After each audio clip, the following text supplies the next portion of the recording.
Sometimes the grass isn't greener on the other side. It's green where you water it, and we water the grass here. Tell us what it was like being at the dunk last night. That was the most chaotic environment I've ever been in my life. Friartown is Titletown tonight. Here's Pip, guarded by Gillespie. Steps back, spins, fires. Woo! Pip gets. Who run shit like me? Top 5 basically. I still play for keeps. Ain't no fantasy. Hey. Ladies and gentlemen, welcome back to Divine Providence. This is a very interesting and special episode. We're coming off of one of the craziest games, if you call it, that part of the crazy experience, the game part, more so the fight. But a lot had happened and a lot is not being said. So, fact one, Bryce Hopkins was fouled hard and unnecessarily. Fact two, Bryce Hopkins was fine and not injured. Fact three, Bryce Hopkins intended to injure Jameer Jones in the beginning of January at Madison Square Garden. Fact four, Jameer Jones was injured from that play at the beginning of January at Madison Square Garden. And fact five, the media pearl clutching is disgusting and unnecessary. We'll get into all that today. Mac, you were in the building. We were all in the building. How are you feeling today? Good, man. It's a great 48 hours to be chronically online. I just want to say fact number 6, Adam Zagoria lied about Clyde Hopkins leaving for safety reasons. He, as we know now, because we have student witnesses, that Clyde Hopkins was asked to leave because he was threatening students. So just wanted to throw that one in there as well, since we're just laying out the facts. Yeah, I'm just in complete shock of where this has gone. I knew it was going to be a story, but to be what it has become as far as a smear campaign towards Providence and their fans, like where this horrible terrorist organization, bad people, why are you it's crazy. It's crazy to see members of the national media getting in on this, bashing on PC along with St. John's fans. I did not see this coming after Bryce Hopkins got fouled by Duncan Powell. Again, we don't want to see anybody get hurt. We're not condoning trying to hurt other players. But again, like Leb said, he got up, he was fine, and both teams ended up getting into a fight here. It's not like this was a one-sided thing in the end. Correct. And how a hard foul in a basketball game could come back on PC fans is unbelievable. And the biggest thing we have to remember is the fans in the arena were upset at Bryce Hopkins for stealing money from the university, right? And rightfully so. Those fans have an absolute right to be upset about that. The players on the court probably don't care that much. They probably really didn't care, especially Duncan Powell, who is a product of the modern day NIL era where, I think he's been at 4-5 schools, maybe. Is this his 5th school in as many years? Like, I think that's 4. Okay, 4th school. So he's a 5th-year player. He's been at 4 schools. He's a product of this NIL modern era and the transfer portal. Duncan Powell was probably more upset at Bryce Hopkins injuring Jameer Jones at MSG in early January. That's probably why he exacted revenge on him. Was it right? No. But the narrative that Duncan Powell tried to injure Bryce Hopkins because the fans were upset about him stealing money from the university is just not accurate. No, that's a fair assessment. And I think, going into it, especially the first, we can't act like this was the first game where these two teams faced off. Like, there was a game a month and a half ago where there was clearly bad blood. Zuby and Duncan Powell got into it. It was a heated game, and then you throw in the fact that Bryce literally picked up Jameer Jones and just swung him into the press row. Like, there was bad blood, and it's not like we're justifying a hard foul on Bryce Hopkins because Duncan Powell has this vendetta against him because he stole $1 million from PC. It's there was a game a month and a half ago, and there's naturally tension. This like it's sports, and I think a lot of the things you see is like you said, Leb, the pearl clutching from the national media. If you've played a second of basketball in your life, like you understand there's tension in games, things get heated. Like it was a spur of the moment foul.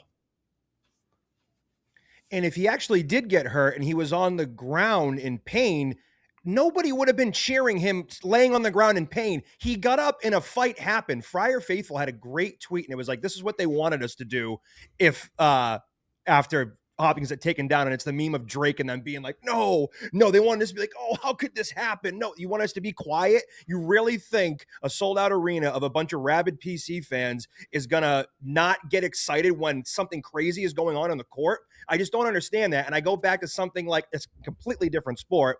Red Sox, Yankees, Jason Varitek, Alex Rodriguez. Varitek shoves his hand into A-Rod's face. The whole crowd went crazy. Never once was there a narrative about Red Sox fans being this horrible fan base. And I bet you about half the fan base has a picture of that fight in their basement hanging up all around New England. But nobody has anything to say about that. But since it's Providence, we are this horrible fan base because people cheered in their own arena around a bunch of fans because a fight broke out in the game. It's just things aren't adding up right now. No. Side note, I have been thinking about printing out that picture of Duncan Powell fouling Bryce Hopkins and printing and framing it and putting it in my living room. It's going to happen. I'm sure some of the students are going to be doing that. I did see a tweet. Someone custom ordered a flag of that picture. Yeah. And it's like we've always as a history, like for like fans and sports, we've always celebrated moments of like a little bit of tension and fighting, and all of a sudden it's the worst thing in the world. Like it really is so sorry, and it's perpetuated by the same people who, like I said, if they didn't take Epstein's plane, they probably went on their own plane. It's perpetuated by the same people, and they probably were maybe a little bullied in high school, so they're taking it out on the people that like to have fun and the people that have friends and have this community aspect that we have, and they're jealous and they're upset. And you got Seth Davis, who's a clown, and Jeff Goodman, who's a clown, and Dan Dockich, his whole monologue. What are we doing here? It's what they do is they see an opportunity to make large groups of people upset, and they take that opportunity. They don't believe in anything. You can go back and look at some of these people's tweets, some of these people's articles that they've written, and they've probably defended those actions and behaviors at some point in their life. And then now it's a different story. So makes no sense. It's a joke, and people need to get the fuck over it. And, Mike, I like to use the example of the Varitek Rodriguez situation. This does happen in other sports. You've seen hard plays and you've seen them be celebrated. Like, this happens across all sports. I don't understand why, you see this happen once in college basketball, and all of a sudden you see like Field of 68 picking it up. Like, oh, this guy shouldn't play the rest of the season. This guy, like, dude, I saw someone say he should be arrested. That's the dumbest shit I've ever heard. People were saying that they should cancel not only the rest of this season, but next year. What's going on? There might not be a single person on that bench that is here next year. This is insane. And I said it. Say what you want about the season. It's been a dumpster fire.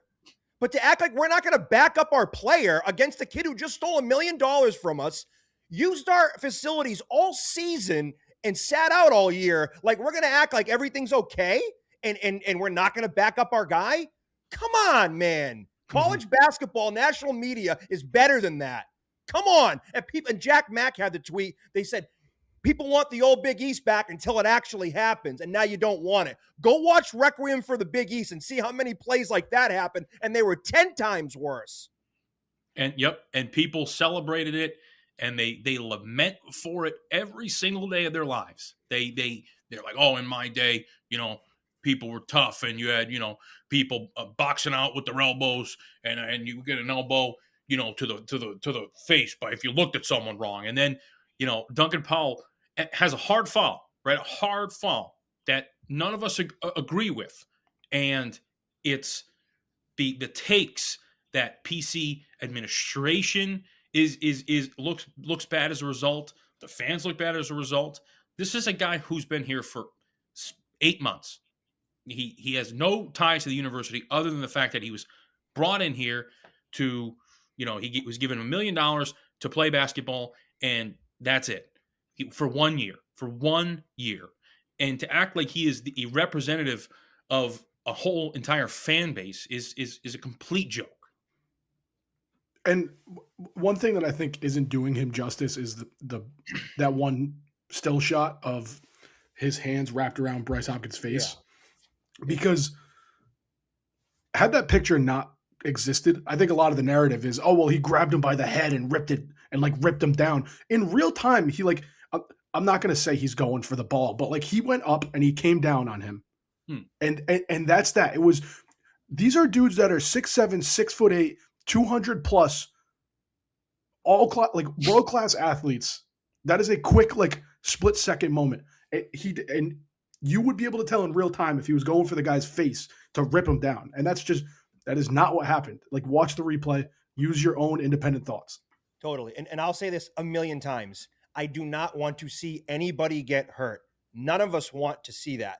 But I agree, Mac.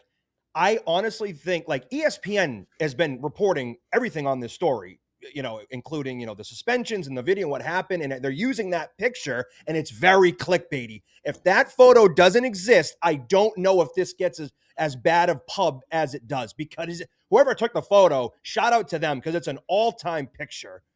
But it does. Yeah. I think it looks worse than it actually is. He didn't really throw him down or try to land on him. He kind of guided him down. He was still trying to take him down, but I don't think he wasn't grabbing his head and trying to rip it off if you go back and watch the play. So yeah, I really think if that photo doesn't exist, it might not be like this. I think the St. John's fans would still have their panties in a bunch about the whole entire thing, because they're all coming out of the woodwork. No idea where these fans were 5 years ago. You didn't hear a thing from a St. John's fan 5 years ago. All of a sudden, they're all over the place.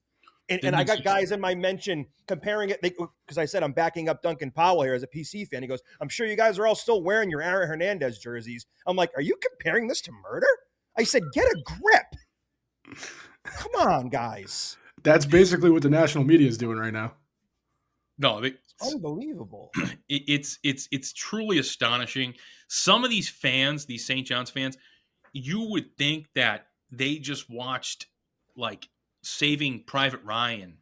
It would happen on the court, that Bryce Hopkins had to pick up his arm, and saw one of his teammates' heads blown off. It was a hard foul.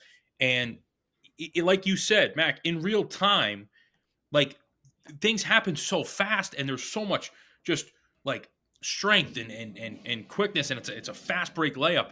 It's I get it. Sure, it was a hard foul, but the to think that there was this premeditated moment where Duncan Powell was I'm going to try to injure Bryce Hopkins. It was a hard foul. Maybe he got a little carried away in the moment, but honestly, if someone didn't put a hard foul on Bryce Hopkins at some point, that would have been a little disappointing, because Bryce Hopkins intentionally tried to injure Jameer Jones and successfully injured Jameer Jones. He succeeded.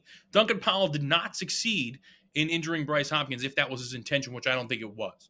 But Bryce Hopkins did. Jameer Jones missed time. He missed games. He missed a game and a half or so with a shoulder injury that was a direct cause of that incident. And just because we like to cite our sources here, shout out Avid Mindsetter, who I think, when Kim said it in a press conference, posted the clip. I forget, it might have been after the UConn game or the Xavier game. Kim said it in the presser, literally gave the exact timestamp in the St. John's game, and said this is what happened. An opposing player threw Jameer and injured his shoulder. So you want to clutch your pearls and be oh, Duncan Powell could have hurt Bryce Hopkins. But Bryce Hopkins literally injured one of Duncan Powell's teammates last time they played. I'm not saying two wrongs make a right, But I mean, there is factual evidence and like eyewitnesses, like Kim has gone out and said it to the media. No one batted an eye at it. New York Post isn't sure as hell isn't saying a word about it. ESPN sure as hell isn't posting a thing about it. Field of 68, I know damn well would fucking zip their lips shut if they heard about it. So, yeah, I agree, Leb. It's double standards.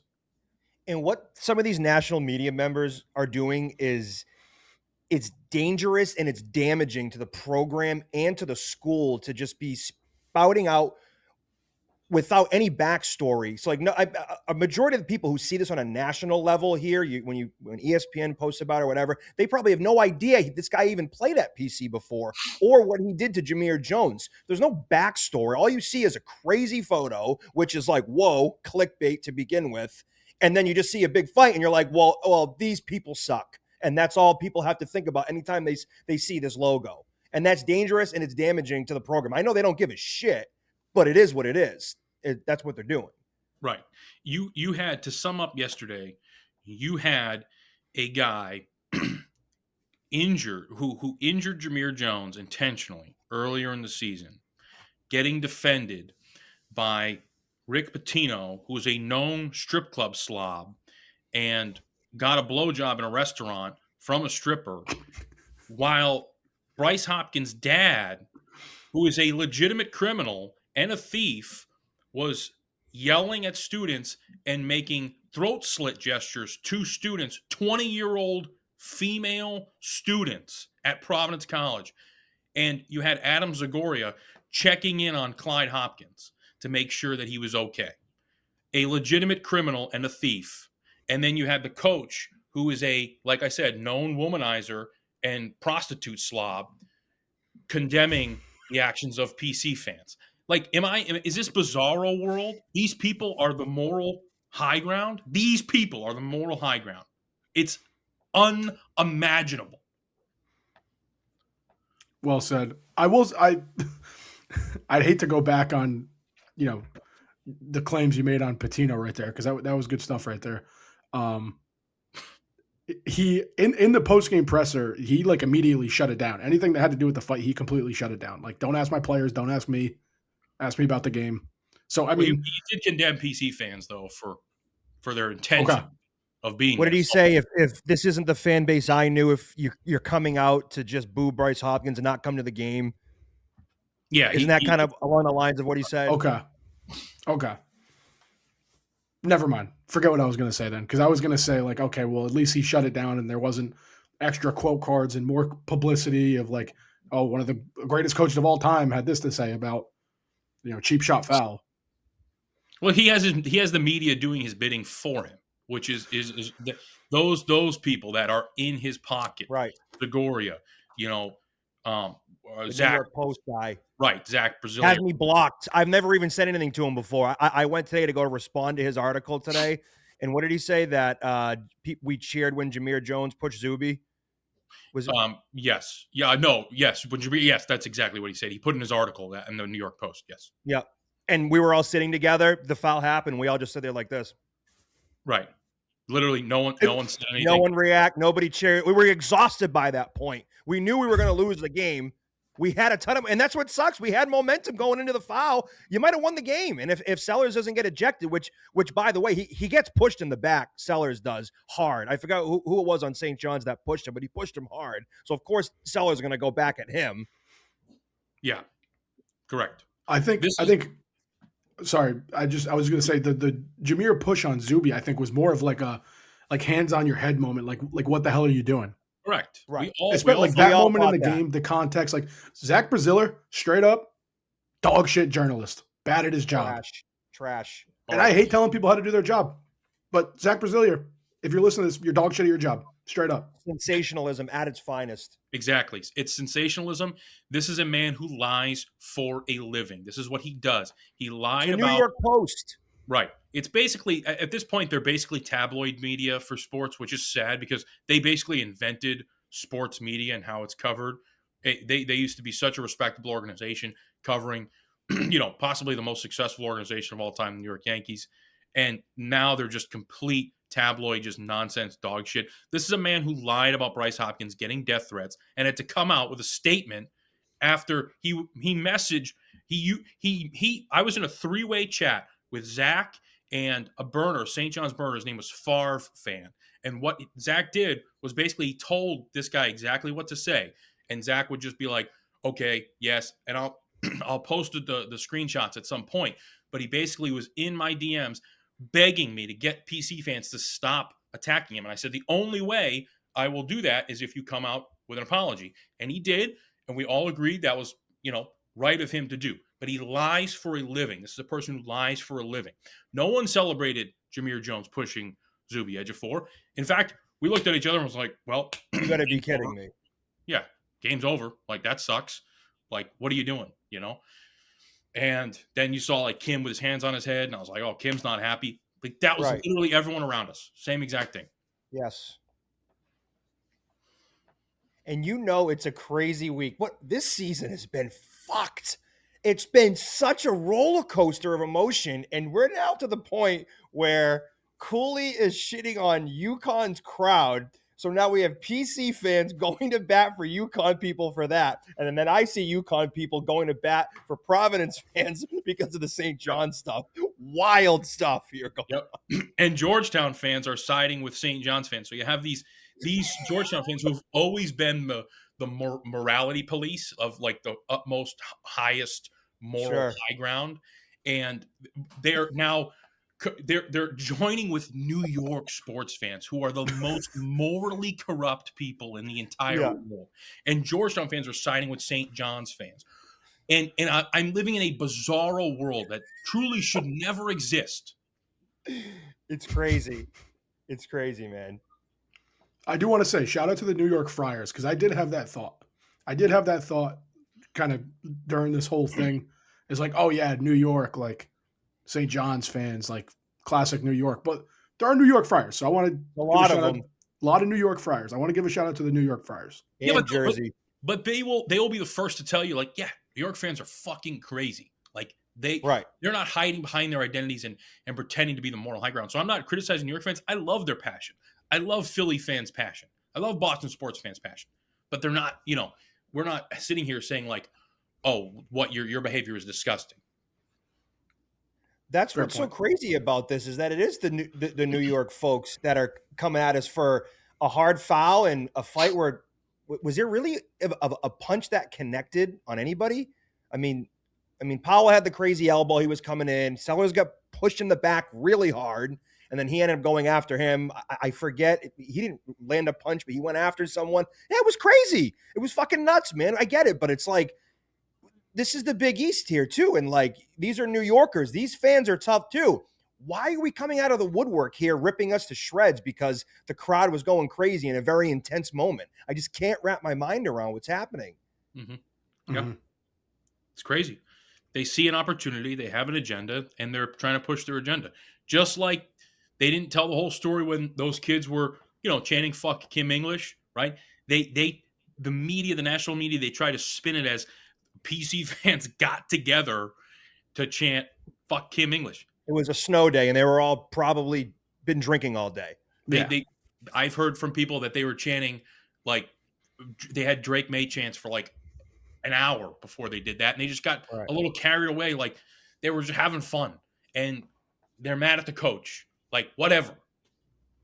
I saw something about that video. Someone had said they were outside Kim English's house, which is just not true at all. Ridiculous. Can we talk about how we went into that game 11-14, and you still have basically a sold-out arena and fans continuing to support this team after 2 really bad years?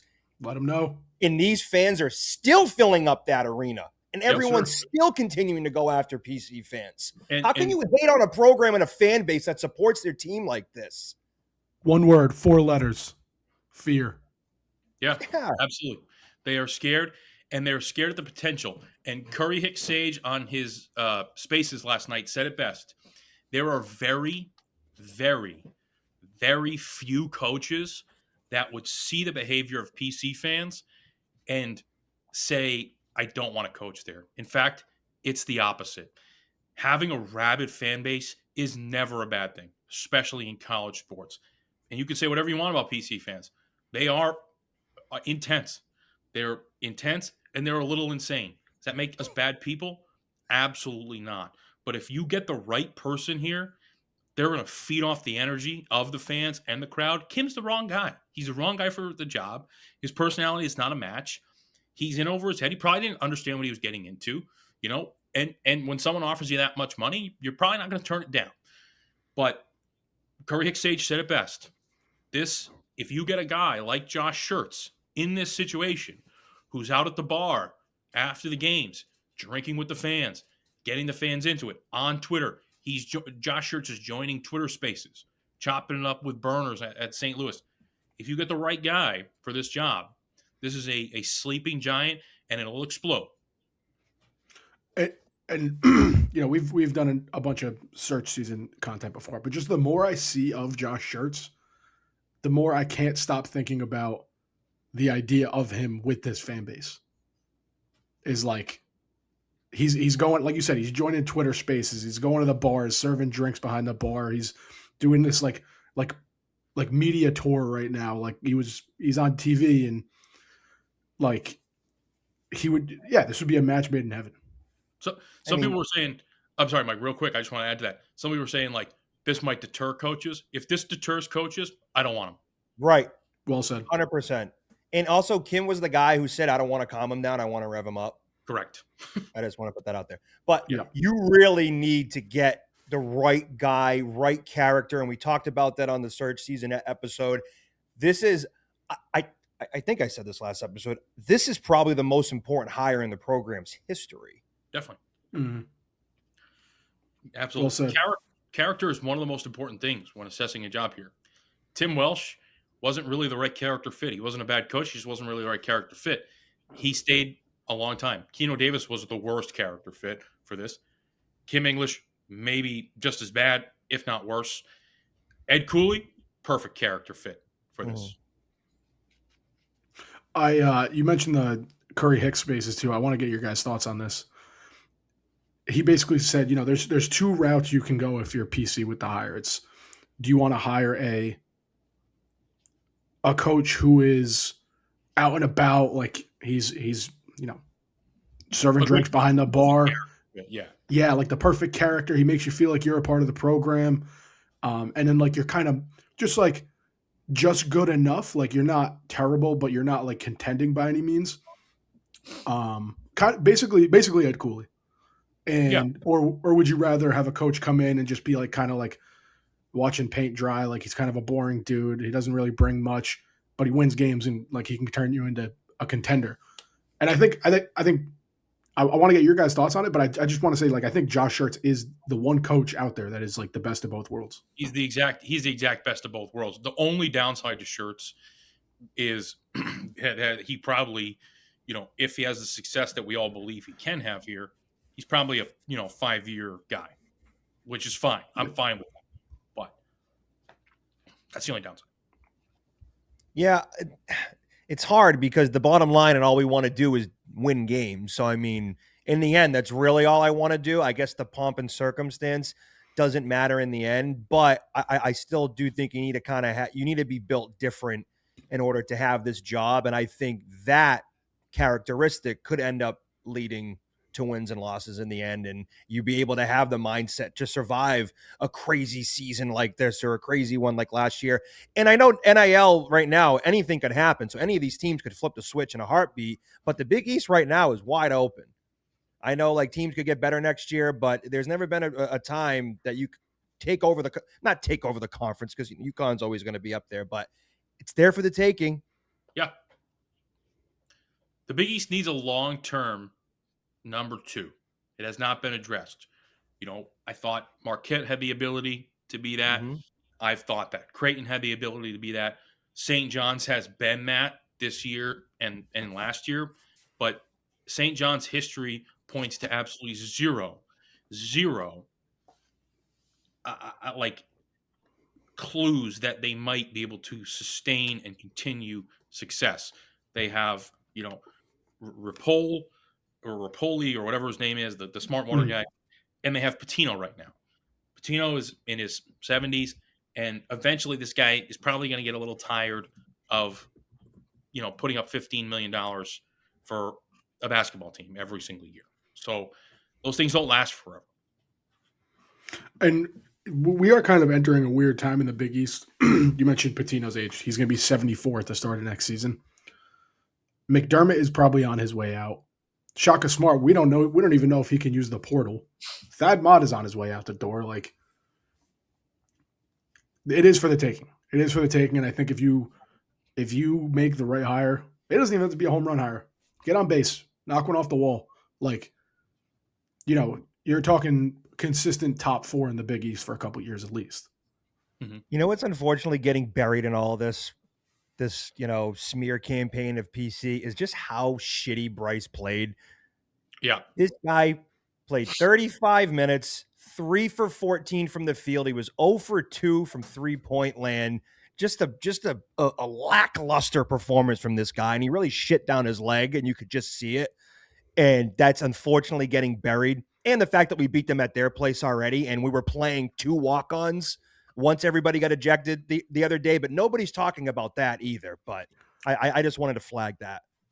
Now, call me crazy. I might have a conspiracy theory here. Do we think Bryce was foreshadowing, and maybe he's so excited for the Big East tournament that he shot 3 for 14 intentionally because March 14th is the day of the Big East championship? Oh, wow. 3-14, yeah. He's 3-14. Bryce Hopkins. He was shooting. He was shooting MSG numbers. He's shooting. I was just about to say he's shooting Big East tournament dates. Dude, I'm telling you, because if we play, it would end up being in the semis. I saw a bracket today, right? Mm-hmm. PC and St. John's. If the season ended today at the time of recording, yeah. Yeah, I don't think we're going to finish 11th personally, but yeah. But if this were to happen and we were to play them at some point in the Big East tournament, what a war that's going to be on the court and in the stands. Holy shit. And if this team, the players, coaches, if they give a fuck about winning that game, you play Duncan Powell as much as possible and say, hey, do not give them a reason. Let them be physical with you and just be there as like intimidation factor. Don't do anything. What's that? What? I'm sorry. You know what I was going to I'm going to say is they're going to be scared. These guys. Yes. Like, it's mental. You could say whatever you want. You can say that PC has a couple bad characters, but these are some dudes. Like, these are some dudes that I'm not fucking with. And Zuby Ejiofor is kind of a pussy. He's a great player. He's strong. He can do whatever he wants on the basketball court. But he's kind of a pussy. Bryce Hopkins might be the biggest pussy I've ever met. And I grew up in Smithfield, Rhode Island. Like, this is a legitimate pussy. He is it is astonishing how soft he is. And, these guys they're just not built for it. They're a good team. I think St. John's is way better than people have given them credit for this year. And I think that they have even a better chance of going far this year than they do last year. But they're pussies. Like, Nelvin Daniels ripped the ball out of Bryce Hopkins' hand like nothing. That's all you have to see. And then that same play, he went and shot a 3 and he shot an air ball. Same possession. A 6-foot walk-on bitched you. Went up in the air, midair, not on the ground, not standing up. He met you midair and he ripped the ball from you. A 6-foot walk-on who is built like strength-wise, like most of the burners on Twitter. Like, and nothing against Nil. He's a great athlete, but his athleticism comes from his speed and swiftness. He's not this big, strong kid. You got bitched by Nil. You need that highlight hard cut to Eck. You just got your lunch, Bryce. Get out of here. Yeah. Mm-hmm. And, dude, when that whole fight was going on down on the baseline, and you just look over and see Bryce fixing his hair at half court. Oh. Yep. Like, Joe. First of all, shout out Joe I was Hassett. going to say Joe Hassett. What But a legend. Joe Hassett in the post game absolutely shredded into Bryce. Like Shredded. he does not like Bryce at all. But he was like who wants to fight for that guy? Like if I'm his teammate, next time there's a fight, I'm not going to bat for you. Right. You're standing at half court fixing your hair. Yep. What a friar Joe Hassett is. Mm-hmm. This guy on the post-game show on Twitter, he was going at bat. He was taking bullets. He wasn't backing down either. And he was loving one of Leb's posts too. He quote tweeted it. When he goes, "I love this." What do you say, Leb? Yeah, he said that's good or something like. He's like, He said, that's great, and then he added to it. But this is PC is they call it a fishbowl, right? Because it's the only game in town, and all eyes are on you, and it's very intense. But with that, we do stand alone, and it's those shirts, Providence versus everybody. And it really is, it rings so true because we don't have anyone to defend ourselves. So we have to defend ourselves. Right. Even McNamara, you are a piece of shit. You are a joke. You should be run out of town. Kevin McNamara sits courtside. He sits courtside every single game. And all he does is tell one side of the story against PC fans, against administration, all these things. He's not even a journalist at this point. He just sits courtside for shits and giggles. Absolute joke. Yeah, I'm convinced he just hates the program, and he's like a Russian spy or something, just like working on the inside. It's insane. And to see some of his tweets too, like specifically going after PC fans, it's like, who is this? What is this helping? And it was like ratioed in the it was like 5 likes and like 40 replies. Like, what is this doing? Yeah. Come on, like everyone has eyes. We know what went on in there. Like you don't have to try to make it something it's not. Yeah. But as far as like Providence against everyone, I said it. It's the Patriot slogan. We all we got. We all we need. And we just have to just keep moving forward as fans because no one's going anywhere. This fan base is a bunch of sickos. This is what we love. This is what we've been doing since we were young. The students, once you're in, you're never coming out. So it is what it is. And we got each other, and I'm fine with that. Yep. And, you mentioned McNamara going after the fans or whatever for booing Bryce Hopkins. Like, read the room. If you have any affiliation with the program from, if you're the president of the school all the way down to like season ticket holder, anyone affiliated with this program in any way, shape, or form knew what they were walking into on Saturday. Right. You've seen Ed Cooley walk in this building 3 times since he left, especially Kim. I'm actually very disappointed in Kim to be like, oh, well, I don't really like the F you, F this chance. You've seen Ed Cooley 3 times. Not a peep. Not a peep. Not a peep. Right. And that's why I also said, hey, Kim, weren't you the one that said, I don't want to calm down. I want to rev him up? Exactly. We're pretty revved up. We're revved up, like you said. What's wrong? What's wrong? We've already seen this. And why, why is everyone surprised? We've seen this twice with Cooley. What did you expect was going to happen? And everyone's like, get over it. No. If this happened to your program, you'd be doing the same thing. If your team got betrayed and your program got betrayed and millions of dollars were involved as well, you'd feel some type of way about it. So stop acting like we're a bunch of babies. Come on. Yep. And Kim, of all people, I mean, this is a guy that Bryce Hopkins committed to St. John's at I think it was 1 p.m. on a weekday. Kim unfollowed Bryce at 1:30 on Instagram. So I loved that. And I was behind that 100%. Yeah, fuck this guy. Get him off my Instagram. He's a clown. He wants to, dick around and steal money from us. Get him out. Great. Loved it. Don't come back and say that fans shouldn't be, chanting things and that you're condemning a hard foul. For one, if you're the coach, real people in basketball know that coaches are saying hey, if someone intentionally injures one of our players, they're getting fouled hard, period. Anyone who's actually played a sport, and I'm not talking about, the Seth Davises of the world or the Jeff Goodmans of the world. I'm talking about actual basketball coaches. This guy, Kim English, he's played in the NBA. He had a long, successful career in college, right? If someone did that when he was on the Pistons or when he was on Missouri, the whole team is on the same page. This guy's going down. He's going down, period. And another thing, I talked about Bryce's line getting buried, and I know this doesn't matter in the end here, but the officiating was atrocious. James Breeding was horrible. Horrible. Just a horribly officiated game. So that also was getting buried as well. But once Sellers got ejected and then Jones got ejected, I mean, it was over. But Also, how about Joe Mazzulla sitting courtside? oh my God, that was electric. Bryce Hopkins had two, I think it was two, maybe three. He had 3 field goals. So he had 3 field goals, 2 of which were wide open dunks. And after each of them, he taunted the student section behind the hoop. Yep. First one, he slapped the glass. Should have been a tech, wasn't. Yep. Well and said.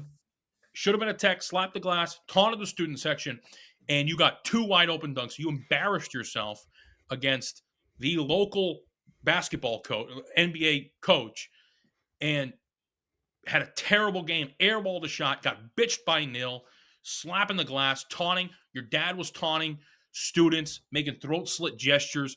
Just an absolute shit performance from the entire Hopkins family in front of Joe Mazzulla. And I hope they're embarrassed. Well said on all fronts. As you guys know, Joe Mazzulla is my fucking hero. Did anyone hear anything like why he was at the game? Like, well, was he just like looking for something to do on Saturday? He was home in Johnston, like. Yeah, well, he did get inducted in the Hendricken Hall of Fame Friday. So okay, that I'm sure he was just in town, and he wanted to watch some good hoops, and yeah, he got it. Did you guys see the full video of him smiling? He's like laughing. He's like, that was awesome. I only saw the screenshot. I got to see that. Yeah, he must have been in his element. I Yep. can't believe he had the one game he happened to be there was that one. Yep. I saw the full video. Someone was like talking to him courtside, and he's just smiling ear to ear, just like he's like, that was awesome. That was so cool. Like you can read his. It was awesome. I think Are the St. John's fans coming after Joe Mazzulla for thinking that was awesome? I hope not. No? That's the only coach of any of my teams that I like. And Joe Mazzulla lives in the real world, and in the real basketball world, after that game, he's probably like, this Jameer Jones kid, I hope he plays for me someday. That'd be awesome. And I don't think him two-hand shoving Zubi Ejiofor was right, but I don't really think it's going to deter NBA coaches all that much. I think that probably after that game, Jameer Jones probably getting looked at by Joe Mazzulla, and Bryce Hopkins is not, period. He's not. Bryce Hopkins is not going to play in the NBA. Correct. No. What's the quote? Get ready to learn Chinese, buddy. Yeah, if that. China League's pretty good. I mean, he's going to be – maybe we'll be watching him, I don't know, in the Ukraine. He's got to double as like a soldier after the game.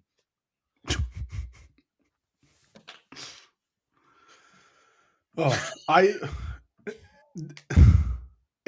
will say it was a weird feeling walking away from the game. Like, hell yeah, you kind of gave Bryce his lunch, but we lost the game. But you still kind of walked away like, all right, like it's not the end of the world.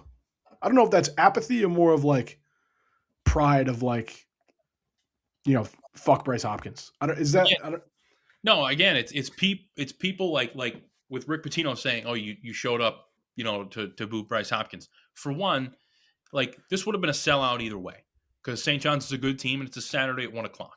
Number two is, like I agree with you, Mac. Like where you walked away, not really feeling all that sad that you lost, more like a little bit pleased that Bryce looked like such a terrible human being, and that Clyde Hopkins embarrassed himself, who was a legitimate thief, and you did walk away feeling like that. And it's not because we don't care about the on-court product. We care about the on-court product more than anyone in the entire country. The fact is that we lost that game and moved to 10-15. And when that's the case, you do care a little less about what's going on the court. Like the people don't like care about situations and facts. They just want to just spew nonsense and make us look bad. Like, yeah, a lot of people probably really didn't care about the result of the game because our season is over and our coach is a lame duck and he's getting fired. Like, yeah, who cares that we lost? It's over. Plus, we already won an MSG. A Right. split against St. John's is really all that you can ask for. Yeah. Like, And then you get what's Seth Davis's fucking deal? He just quote tweeted Duncan Powell's apology, and he said, "I appreciate the effort to apologize, but can't understand why he wouldn't apologize to the player he tackled. This was an opportunity to make things better, but unfortunately, he made them worse." What are you talking about, dude? He made them worse. He apologized. He's not going to apologize to the guy who tried to hurt his player. I didn't see an apology from Bryce when he tried to rip Jameer's shoulder out of his socket. Yep. the national media making Bryce out to be completely innocent is ridiculous. This is a man whose father threatens people, whose uncle, I think it was his uncle or his cousin, one of those two, went on Twitter and threatened a bunch of people. He kept saying, drop the low, drop the low. I guess that means, let me know where you are. I don't know. I think that's what that means. But he kept saying, drop the low. He was wanting to fight people on Twitter, like 10 people. He said, drop the low to. So, this is his family was commenting on his Instagram post, calling us like losers and shit. Like, these people are instigators. And then, Bryce intentionally tries to injure Jameer Jones. And then when he gets thrown down, it's like, what did I do? What did I do? What did I do? I'm just fixing my hair at center court. I didn't do anything. And Seth Davis and, dude, go back to fucking ridiculous. People, and we talk about the lack of context. People love to just brush over the fact that, yes, Duncan Powell came down hard on Bryce. Bryce was the first one to jump up and shove Duncan Powell. Then when everyone's in the scrum, he's like, all right, I'm good. I acted like a tough guy for 2 seconds. But Bryce was the first one to actually get into the action. Yeah. It's just very unfortunate all around. And I said it at the beginning, I just did not see this getting the legs that it has, even within the Big East, and then especially a part of the national media. And I already said it once about how it's damaging on a national level to someone like Seth Davis saying stuff like this, and Jeff Goodman and Dan Dockich, like, recruits see that, coaches see that, and when a majority of it, it's like you're really blowing a lot of this out of proportion. I know it's not like I'm beating a dead horse here, but I just think a lot of it all is just pretty unnecessary. And we said it once and we'll say it again.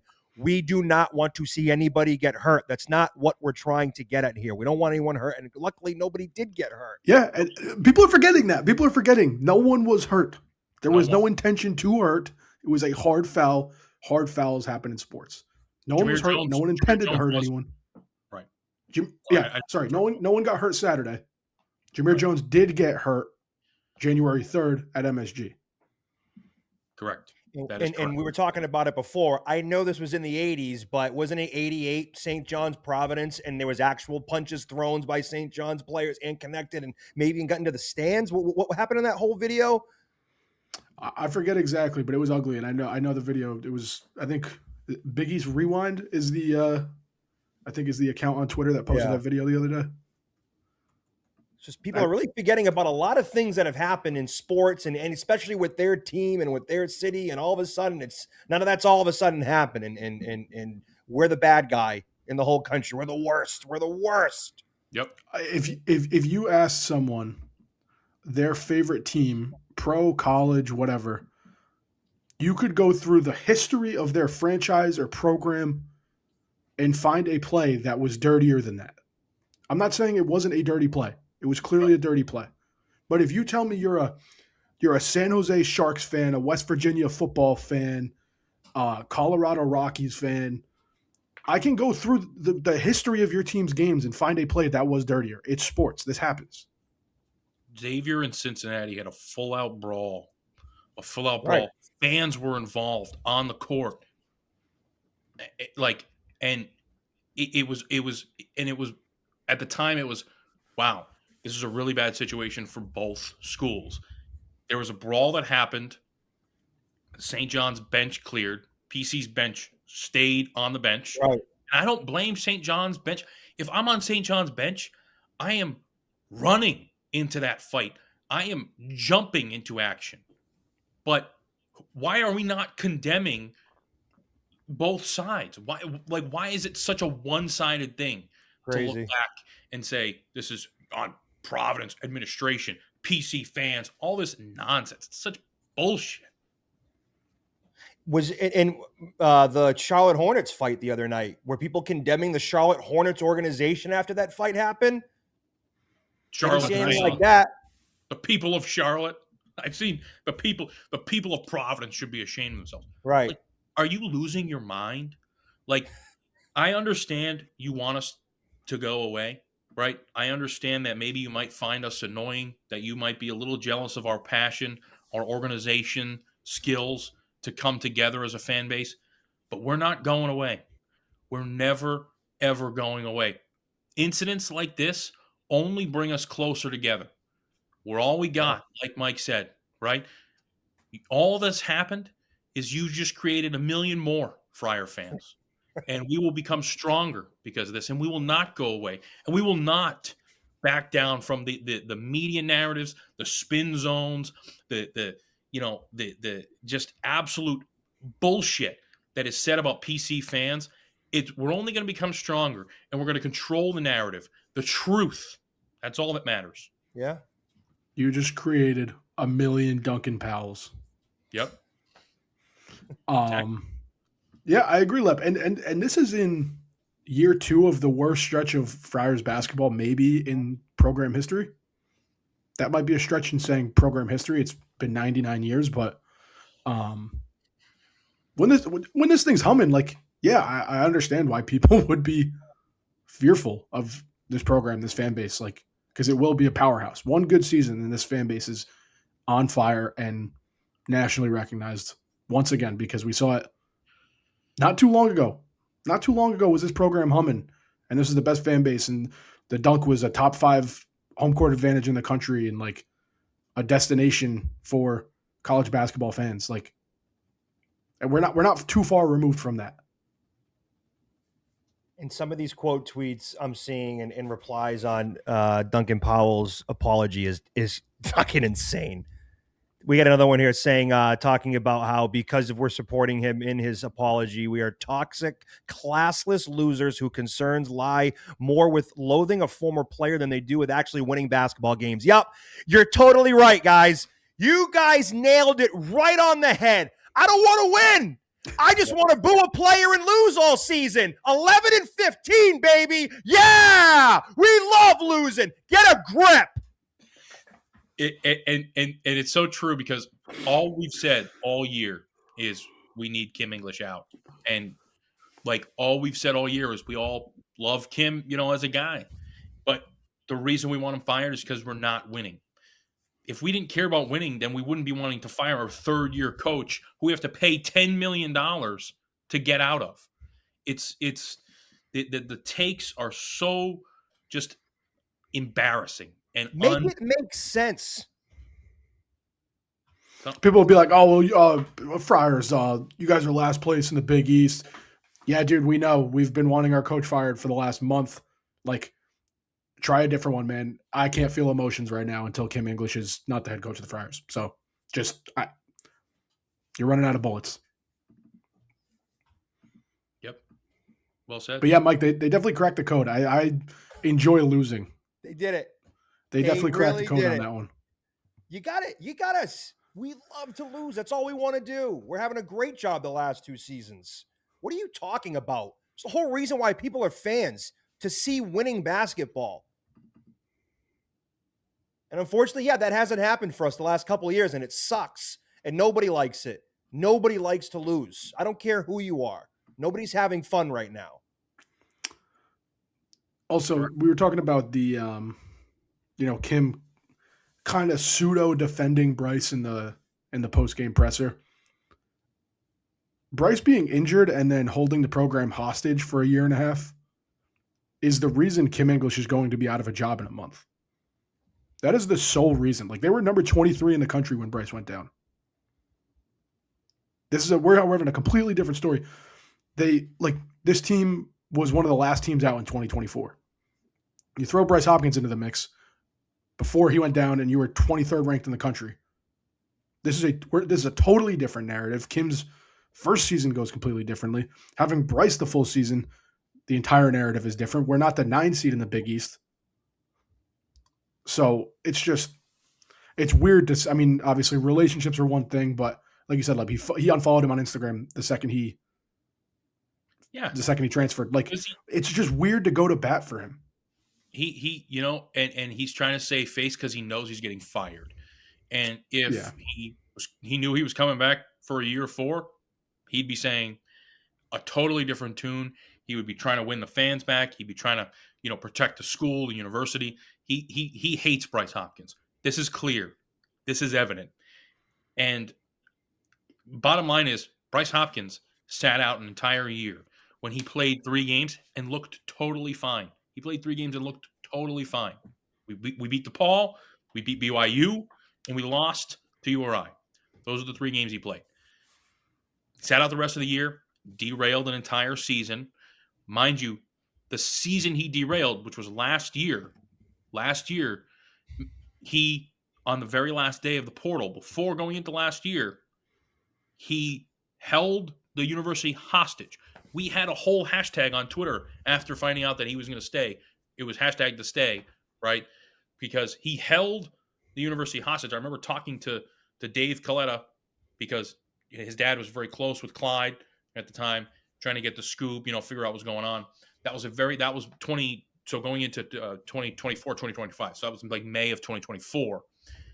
And he wanted a raise. He wanted a little more money. Sure, no problem. Makes sense. You're a good player. You deserve a little more money. Didn't like how he went about it, but negotiations happen. If you're going to do that and then sit out after we know you can play, you're going to get a little backlash.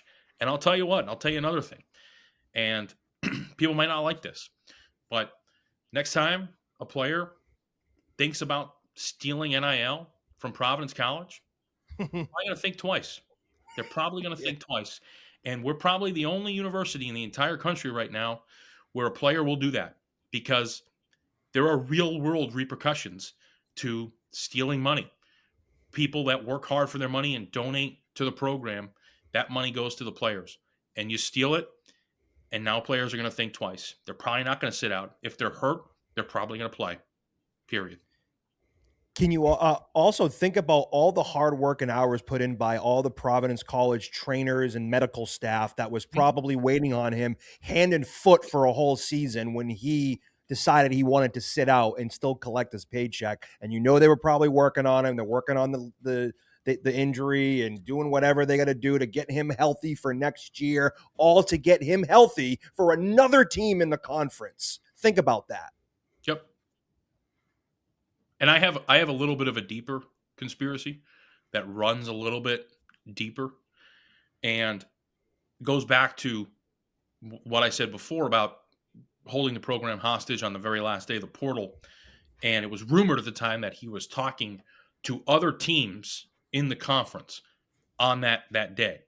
And I would not put it past Pitino and Clyde to say, you know what, stay there, rehab, get right, play in a couple of games. Let me make sure that you still got it, that you can still play.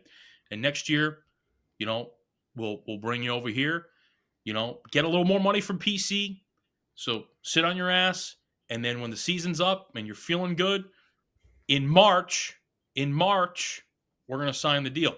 And he did. Pitino was in the building for the NCAA tournament. Bryce Hopkins was in the building. I walked right by him. I said, good luck, Bryce, because he hadn't made his decision yet. That was after the NCAA tournament. Him and Clyde were Clyde was in a different section. Bryce and his girlfriend were down like in the corner there in the 100s. Probably negotiated a deal with Pitino right then and there. That's not crazy. That's the first time hearing of something like that, like the idea of that, but not crazy at all. Yeah, I've heard crazier takes than that. Mm-hmm. Wouldn't be surprised. I know DePaul was kind of going after him because he got the Chicago thing. Right. But, I wouldn't be surprised. That's all I'm going to say. Mike, you sent me a video, and I've seen it a handful of times now, is the that guy on Instagram, and he was kind of breaking down the fight.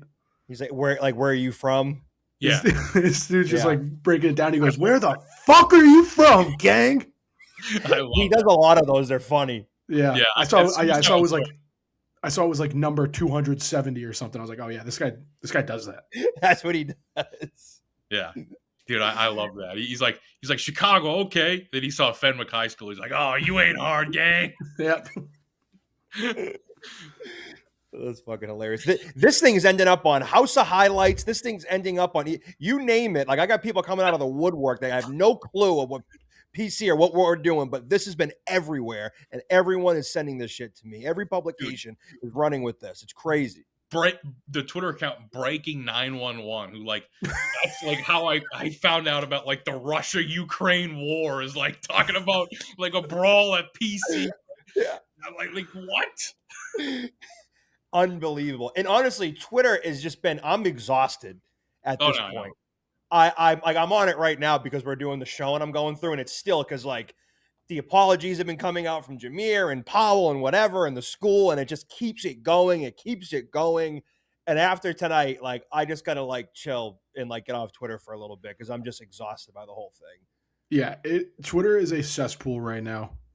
And with the amount of people picking it up, Instagram, TikTok, it's all a cesspool. It is just like smear campaign. Speaking of that, Matt, great explanation video. I thought you crushed that. Those aren't easy to do, and you did a good job of laying it all out there and making it easy for someone who is just seeing the story and it doesn't know what's going on to help them understand the backstory. So, that was great. Thank you. Like we talked about before, the New York media is having a field day with it. Bigwigs in Providence aren't going to cover it. They're the ones that do are just saying PC fans are a bunch of scumbags. So figured someone's got to go to bat for the little guy. I know Cryer made a video breaking it down. He did a good job with his. Someone's got to go to bat for the little guy. Like there's two sides to every story. Someone quote tweeted our tweet of that video and said like, "Oh, I didn't know this side of the story. Like there's more to it." That's what I'm saying. He's like, I still don't agree with the foul, which like I totally get.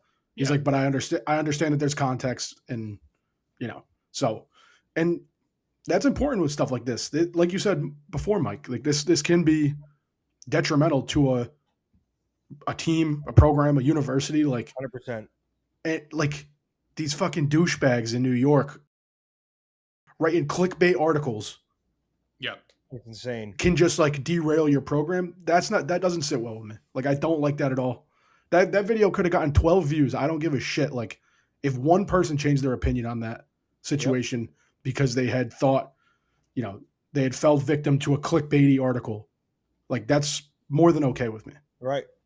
And Kevin McNamara, he should be absolutely ashamed of himself. I know we talked about it a little bit, but you get out of town. Just go.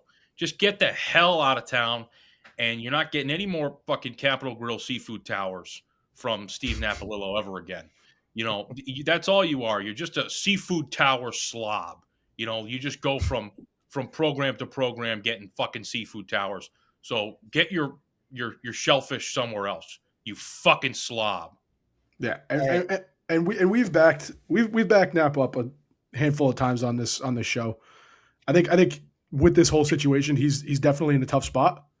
But like you said, if Nap's hooking Kevin McNamara up with stuff, like, and then he's just gonna go on this smear campaign to the team he fucking covers, like get bent, dude. It's insane, and it was really unfortunate to see. But I gotta tell you, a good seafood tower is great, man. I love some really nice jumbo shrimp, maybe some little necks, couple oysters, maybe some crab. No, it's phenomenal. I gotta say, Capitol Grill, sometimes we just go and we'll just get the shrimp cocktail because their cocktail sauce. I don't even know like if it's homemade or what they use, but their cocktail sauce is so good, and they give you the little lemon in the bag.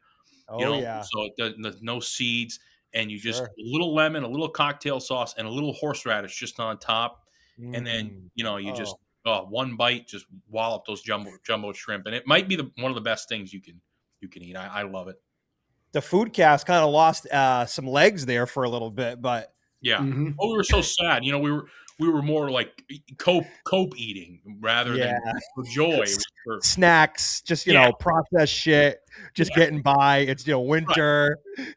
I've given November. Mac was like, "Oh, I'm gonna try Wally's Wieners." You know, January, late January, Mac's like, "Wally's Wieners." Yeah, fucking ramen noodles tonight. Yeah. What a shit show. I've actually given that thought. I think once this season's over and the off season happens, like the portal is going to be a little bit of a busy time for episodes. But I think once this season ends, it's straight food cast all summer. Yeah. All summer we're just talking food. We got. Speaking of food, go ahead, Lev. I was just gonna say we got to get the Soggy guys to sponsor a hot dog eating contest. I think that would be pretty funny. You know, maybe like with some Twitter people would be good. That would be awesome. Soggies, those are good. They had the truck at the golf tournament. Yep. Really good. Free too on the house. Yeah. Yep. I want to give a quick shout out here while we're on the food topic. I went to, you guys ever go to Red Bridge Tavern, East Providence? Red Bridge Tavern. Yeah. No. It's Yeah, I was trying to think. I got that confused with Red Heat Tavern, which is in Mass, which is good. But Red Bridge, yes, I have been there. Very good. They got some good Portuguese food in there. So it's not like I wouldn't consider it divey, but it's like your classic, Portuguese place. They got a bar in there, plenty of seating. I got delicious kale soup. I got a steak and eggs. They got good stuffies. So if you're ever in that area, Red Bridge Tavern, very good. Awesome. Yeah, I'm gonna have to tap into that. I'm obviously in East Providence like all the time. So Red Bridge, that's getting added to the bag. Where did you guys go? I went to Muldowney's after the game. Infantry Fryer was over there. He came and sat with me and my dad. So shout out to Infantry. We were kind of just spilling our guts out about how bad that game was and how bad the season was. So shout out to him. But where'd you guys go? I was hoping you guys would have came and joined us over there. No, I went right home. Well, actually, I didn't go home. I did go to so my girlfriend works at Trattoria Romana.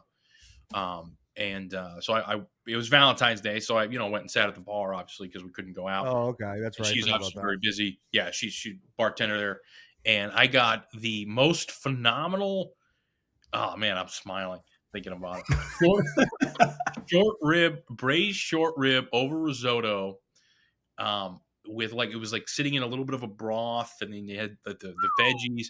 The short rib was, just pure knockout. Like I was just it was one of those meals where you're just like, I was alone. She was on the bar. We were talking, but she was really busy. So obviously eating alone, like you don't really like think of how you're acting. So I was just like trying not to I'm hopefully I'm not like smiling, like whatever. Like it was just that good, man. If you nail a short rib, man, I mean, whoa. Yeah. So many places don't though. You get it so many times, and it's like, all right, this is good, but it's just like something's a little off. But when you get one that's good, it's so good, and it was unbelievable, truly unbelievable.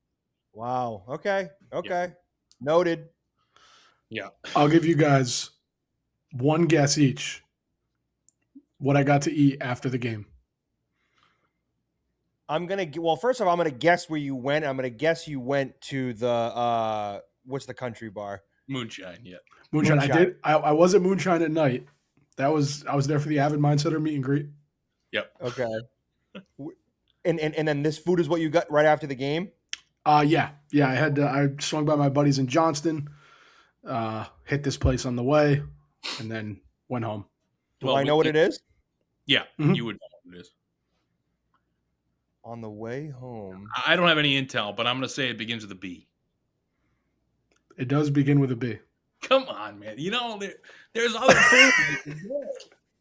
I'm a creature of habit. Mike Bauhaus.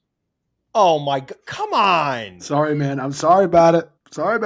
What the fuck? Creature of habit.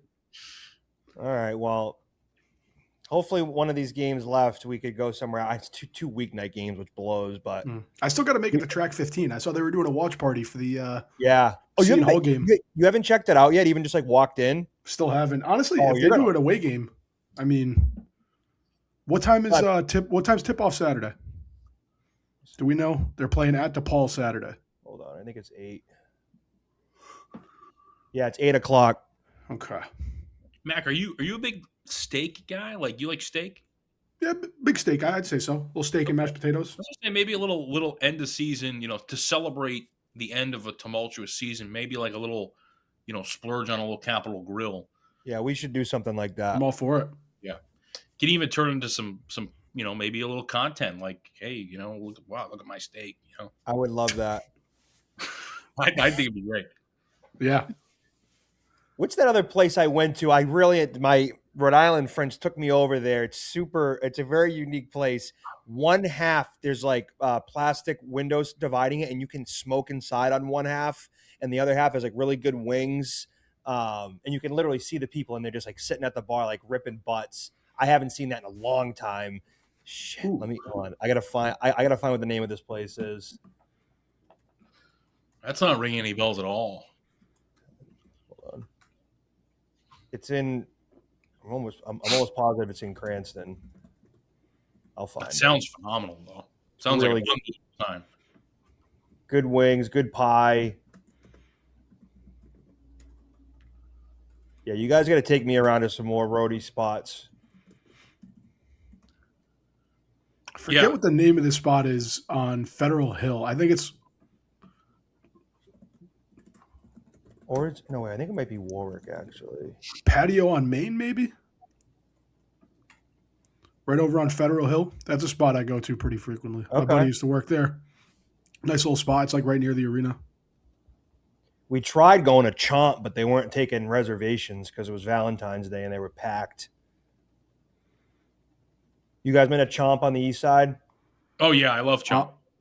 I have not, but the original Chomp was actually right down the street from my house growing up. Oh, wow. Really? I didn't realize there was an original Chomp. I just figured that was the first one. But, yeah, Chomp makes some really great, like, burgers. And, big fan of Chomp. I thought this was the name of the place. It's Picasso's. Oh, Picasso's in Warwick. In Warwick, yes. I used to go there all the time. I used to live like right across the street from there for like a year. And Picasso's is phenomenal. Wow, I didn't think really good. Yeah, I love Picasso's. That is a real dive bar. I don't remember seeing anyone smoking in there, but on one side you can't, but on the other side you can. Okay, maybe I just never went into it. Yeah. Yeah, this place is great. I thought I was going to say Picasso, but I don't want to look like an idiot. And I was like, okay, you were right.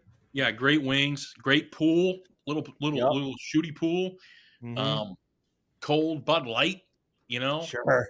And if you're going there and getting anything besides a domestic light beer, you're probably doing it wrong, Or like if you're going there, I mean, this wouldn't be me, but a lot of Warwick residents might go there, tie on a couple Two Tree whiskeys, which is fine. That's a good place for that. But light beer, man. They have deals on like pitchers, good deals on pitchers of beer. Mike, I want to make an observation. It's also a compliment. I'm just not sure if it's going to land because I'm not sure if you're familiar with the content. Do you watch Bob Does Sports at all? Any? Oh yeah, yep. Short form, long form. Sure, yeah. You have a very Robbie Berger tone of voice, your storytelling. Yeah, I think. Yeah. I can see it. And I just noticed it like the other day. Like you posted a TikTok of the gas station you were at in Quincy. Yeah. Yes. The storytelling, and I think that's why it gained like traction the way it did, is because your tone of voice just is literally Robbie Berger. Yeah. When you're telling stories. Yeah. I appreciate that because I think he's wicked funny. I was actually DMing with him because he was looking for someone to shoot for him when the U.S. Open was in town, but it didn't end up working out. But yeah, no, I think he's super funny. I could see that. Yeah, that TikTok I posted also in the I was wearing a PC beanie because that was after the game. That was like when I got back home from the St. John's game, and a bunch of Go Friars in the comments. So shout out to all the Friar fans that saw it. But awesome. Yeah, if anyone hasn't seen the TikTok, it went crazy. I did not expect it to do this well. But this gas station near my house, they have a big cooler of free waters So I'll go there because I was like, oh, this is great. And then when I was sitting there filling my gas, they have a sign on the gas pump that says, looking for a violinist to serenade our Quincy gas customers. And I'm like, this is way too funny to not make a video about. And I just said, fuck it, and posted it. And everyone seems to love it. So yeah, that was Also- that was very unique. I just want to say, going back to Bob Does Sports, you sometimes, Mike, when you're on like a little bit of a rant, you get a little like winded, like you're like almost like out of breath, which is like it's a very unique cadence that is like, it's a good thing. It's not a bad thing, but it's like, it's a funnier like way to hear it. it's a funnier delivery when I'm starting to. Yeah. I love it. I think it's great. It's just Yeah, like, you're so passionate, you're just like, this guy's gasping for air over here. Yeah. I mean, today was probably the most passionate I've been on this show yet. That was you had a couple where you just I just let it the go. mic, you were just like, ah. I just let it yeah. go because this is the last 2 days. I've just been building up inside of me all this crap I've been seeing. Yep. Yeah. And again, right. Sorry, Mac, I didn't mean to jump in here, You're good. but we all don't agree that what Duncan Powell did was a great thing, but to make it more than what it is opportunism and sensationalism. And that's what really bothers me, truly. I think it was a good airing of grievances on Saturday. Tough repercussions from the foul and everything, but yeah, we got 5 regular season games left, 2 more opportunities at the AMP, and you got the Big East tournament, and we all know what's on the other end of the Big East tournament. Barring a miracle run, 4 straight wins, we know what's on the other end of the Big East tournament, and that is a new era of Friars basketball, and hopefully some hope, for us, the fan base, anyone in Providence, so better times are ahead. I am looking forward to what's ahead after the season. I'm looking forward to just get to the Big East tournament and just get this regular season over with. Would be great. I mean, fine. Honestly, Jason Edwards, you can sit for the rest of the season as long as you're hopefully his plantar fasciitis is feeling better by the tournament. It will be very nice to have him to be fully healthy, so we at least have a chance. I still think we have a chance without him, but it would be nice if he could try to get healthy and then play in the tournament. Yeah, and even if you really have come to the conclusion, maybe you don't think Jason Edwards makes the team all that much better. I think some fans have maybe come to that conclusion. I'm not personally one of them. I think a guy that can score like that is always going to be a positive in some way if he's used properly. But ultimately, we just don't have the depth, and that's really the biggest issue, especially when you have all these injuries. You just need more bodies. We played Jack Williams the other night. So if something like that happens where a couple guys go down in the game, right, we need more depth. We need more bodies. Also, if you're considering going to the Big East tournament and maybe you've been deterred at how the season is going, don't be. The Big East tournament is a phenomenal time. It's excellent. March in New York is a great time to be there. And also, I've been there before, St. John's was good. And PC fans, we're going to be under attack at MSG. We got to stick together. Like I said, we're all we've got. So you can't let these really, really just gross, sweaty, nasty St. John's fans, get in your face and because that's what they're saying they're going to do at the Big East tournament. And I went when St. John's wasn't good. And you want to talk about PC fans outnumbering St. John's fans earlier this year? My God, when they were in the Big East tournament, this was maybe 2014 or something like that. We played them, or 2014. It was the year they won. They won the Big East tournament. Way more PC fans than St. John's fans at MSG. So these St. John's fans are all new fans, whatever. They don't really understand what it's like to be a passionate fan. So I understand, it's fine, but whatever. But get to Madison Square Garden if you're a PC fan. Get ready to defend yourself too.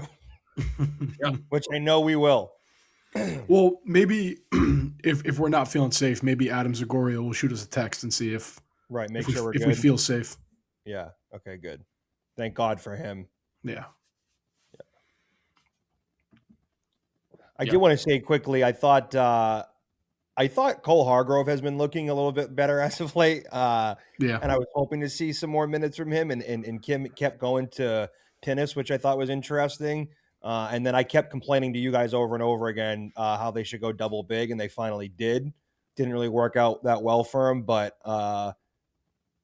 happy to see how Cole Hargrove has progressed this year. And when it looked like earlier on in the season, it could have been, almost kind of a lost year from him, but I've seen some improvements from him. Yeah, and the double big thing in the moment, obviously shout out Cole Hargrove because he has clearly improved much more than, like since the beginning of the season. But the Friars were at an awkward point in the game, and like obviously you lost, but I think a big reason of that is with injuries and ejections at that point in the game, you're halfway through the second half. You have Corey Floyd out with an injury. Daquan Davis, Rich Barron, obviously out with an injury. Jason Edwards out with an injury. Jalen Sellers has been ejected. Jameer Jones has been ejected. So you really had to rely on like Vox and Mila as your ball handlers. And if they got tired, like you were just shit in the water. Like, so you at a certain point really had no option but to go double big. The depth was more of an issue than it's been because of the ejections and the injuries and there's weird circumstances. And it's crazy. We never had a ball handler to begin with, and we were still in the game up until the foul in the fight. Yep. Mm-hmm.